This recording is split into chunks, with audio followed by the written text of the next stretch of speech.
창세기 40장 마지막 23절 술 맡은 관원장이 요셉을 기억하지 못하고 그를 잊었더라. 그리고 오늘 41장 1절에 만 2년 후에 바로가 꿈을 꾼 적 자기가 나일 강가에 서 있는데 이 한 절 사이에 만 2년이라고 하는 세월이 흘렀습니다.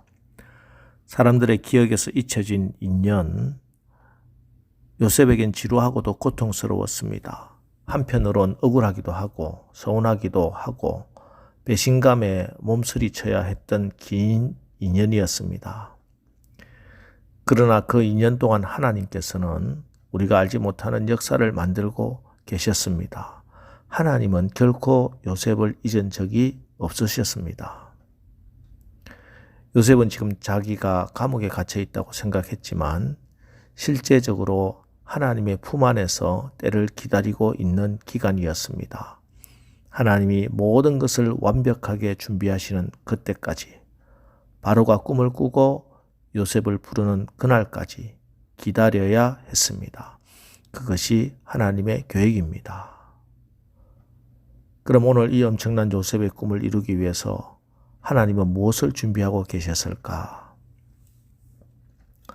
먼저 하나님은 13년 동안 요셉을 당신의 그릇으로 아브라함과 이삭, 야곱에게 약속하신 그 약속을 이루실 그릇으로 준비해 주셨습니다. 애굽과 가나안 땅의 극심한 기근을 치유하기 위한 치유자로 요셉을 준비하고 있었습니다. 그 다듬어지는 기간 동안에 요셉은 만져지는 순간이 아픔으로 느껴질 수 있었을 것이고 외로움을 느낄 수도 있었을 것이고 때로는 그 아픔을 이기지 못해 울어야 했던 긴 밤이 있었을 것입니다. 그러나 그 기간은 하나님이 요셉을 준비하는 기간이었습니다. 다음으로 하나님은 바로 왕을 준비하셨습니다. 무슨 말인가 하면은 애굽 사람들은 히브리 사람들을 대단히 싫어합니다. 그들과 함께 밥 먹는 것조차 부정하게 생각했습니다. 때문에 만약 애굽을 다스리는 왕이 애굽인이었다면은 요셉은 절대로 국무총리로 등용되지 못했을 겁니다. 자, 그래서 하나님께서 세계사에서 어떤 역사를 펼쳐 주셨습니까? 이집트 역사를 보면은 바로 이때 애굽의 정권이 바뀝니다. 힉소스 왕조가 애굽을 점령하게 하시고 애굽의 정권을 애굽 쪽에서 힉소스 쪽으로 바꿔버리십니다. 그래서 지금 바로 왕은 애굽 사람이 아니라 힉소스족입니다. 따라서 요셉이 히브리 사람이었지만 국무총리로 등용되는데 아무 걸림돌이 되지 않게 이렇게 준비하고 계셨던 것이지요. 여러분, 우리 하나님은 하나님의 꿈을 꾸는 사람을 위해서 세계 최강국의 정권도 바꿔버리시는 역사의 주인이심을 분명히 믿으시기 바랍니다. 그리고 하나님께서 그 바로왕에게 꿈을 꾸게 하십니다. 뿐만 아니라 하나님은 술 맡은 관원장의 2년 동안 중지되었던 기억을 갑자기 회복시켜 주십니다. 문득 2년 만에 바로왕이 꿈을 꾸자마자 기억상실증이 치료되어지는 것입니다. 자, 이것이 하나님의 능력이고 하나님의 지혜입니다. 지금 여러분의 삶의 상황이 감옥이라고 느껴지시는 분이 혹 계십니까? 앞이 보이지 않는 어두운 터널을 빠져간다고 답답해 하시는 분이 계십니까? 여러분이 원하는 때 그 꿈이 이루어지는 것보다 하나님이 작정해 놓으신 그때 그 꿈이 이루어지는 것이 확실한 것임을 믿으시기 바랍니다.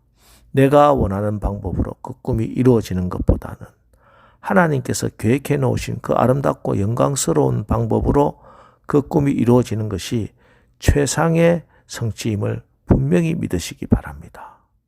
여러분 보십시오. 하나님은 모든 상황, 모든 역사를 준비하시고 가장 좋은 방법으로 가장 정확한 때에 하나님의 뜻을 이루어 가십니다. 술 맡은 관원장, 사람에게 잊혀진 요셉. 그러나 하나님은 그를 잊은 적도 없고 떠난 적도 없고 버린 적도 없었습니다. 하나님 손바닥에 올려놓고 요셉의 꿈을 보호하고 계셨던 것입니다. 그리고 때가 참에 바야흐로 하나님의 때가 되었습니다. 14절 이에 바로가 사람을 보내어 요셉을 부르매 그들이 급히 그를 옥에서 내놓은지라. 내 종 요셉의 훈련 기간이 끝났다. 이제 옥에서 내어놓아라. 하나님 말씀하시니 그들이 급히 그를 옥에서 내놓은지라. 하나님이 내놓으라 하시는데 이 세상에서 어떤 권세자가 어떤 힘 있는 자가 요셉을 막을 수 있겠습니까? 그들이 급히 그를 옥에서 내놓은지라. 할렐루야. 요셉이 드디어 감옥에서 나왔습니다. 바로 앞에 제발 살려달라고 자신의 무죄를 알아달라고 예언하기 위해서 나온 게 아닙니다. 하나님의 종으로 예언자로 당당하게 바로 앞에 선 것입니다. 바로 임금의 서성으로 나온 것입니다. 온갖 문제를 해결하기 위한 해결자로 바로 앞에 서 있는 것입니다. 바로가 초조해하며 15절에 내가 한 꿈을 꾸었으나 그것을 해석하는 자가 없더니 들은즉 너는 꿈을 들으면 능히 분다 하더라. 그러니까 이어지는 16절에 요셉이 바로에게 대답하여 이르되 내가 아니라 하나님께서 바로에게 편안한 대답을 하시리이다. 내가 아니라 하나님께서 샬롬을 대답해 주신다는 것입니다. 하나님을 모르는 바로는 요셉에게 신통력이 있는 줄 알았습니다. 그러나 요셉은 감옥에서도 하나님이 꿈을 해석해 주셨습니다. 이번에도 하나님이 하실 것입니다.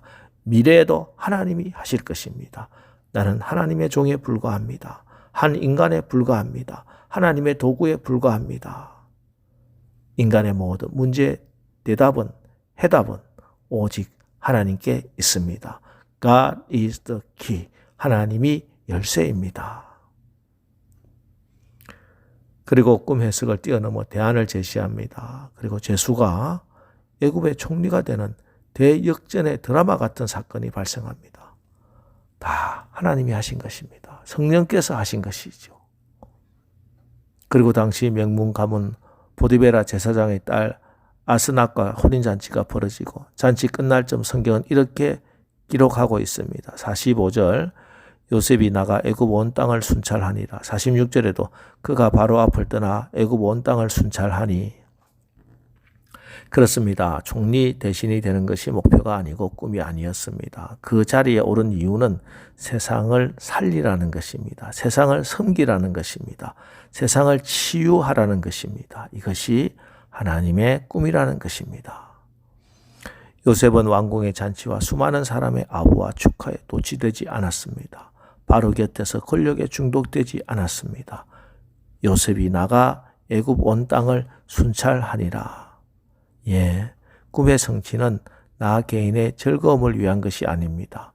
그가 바로 앞을 떠나 애굽 온 땅을 순찰하니 구체적으로 섬기기 시작하는 것입니다. 땀 흘리며 다시 뛰기 시작하는 것입니다. 세상 사람들은 그 자리가 꿈입니다. 그 자리가 전부입니다. 그러나 하나님의 사람들은 그것이 목표가 아님을 너무나 잘 알고 있는 것이지요. 하나님께서 내게 재물 주셨으면 그 재물에 걸터앉아 나 혼자 떵떵거리고 살라고 주신 것 아니라는 것 알아야 합니다. 세상을 먹여 살리라. 세상을 치유하고 섬기라는 것입니다. 하나님께서 나로 하여금 많이 배우게 하셨습니까? 하기가 목표가 아닙니다. 성공은 수단에 불과합니다. 도구에 불과합니다. 과정에 불과합니다. 궁극적인 목적은 꿈은 이웃을 섬기고 세상을 살려내는 것입니다. 자, 이제 오늘 하루도 여러분들에게 허락하신 하나님의 꿈을 꾸십시오. 그리고 여러분을 축복하신 그 하나님의 꿈을 이루는 멋진 꿈쟁이들이 되는, 그래서 세상을 먹여 살리는 여러분 또 우리 교회가 되기를 주의 이름으로 축원합니다. 기도하겠습니다. 하나님, 우리 하나님은 우리가 꿈을 이루게 하기 위해서 훈련시키고 연단시키는 분이십니다. 우리의 삶에 공감이 있고 시련과 고난이 있을 때일수록 낙심하고 절망할 것이 아니라 지금 하나님의 놀라운 작업이 이루어지고 있는 귀한 시간임을 깨닫고 나에게 허락된 시간 또 환경에 최선을 다하게 하옵소서. 하나님, 우리 사업장이, 우리 교회가 이 시대에 대안을 제시하고 대안이 되는 그런 성도, 그런 집사, 그런 권사, 그런 장로, 목사, 그런 기업, 그런 교회가 되게 하옵소서. 그래서 우리 때문에 우리의 섬김으로 이 지역이 살아나고 축복받는 그런 멋진 꿈쟁이들 다 되게 축복하여 주시옵소서. 예수님의 이름으로 기도합니다. 아멘. 자, 이제 오늘 하루도 우리가 하나님이 다스리심을 믿고 의지하고 나에게 허락된 시간과 환경에 최선을 다하게 하옵소서. 이 시대에 대안을 제시하고 대안이 되는 그런 삶을 살게 하옵소서. 오늘 말씀을 의지하여 우리 다 같이 기도하고 나가겠습니다. 우리 기도하겠습니다.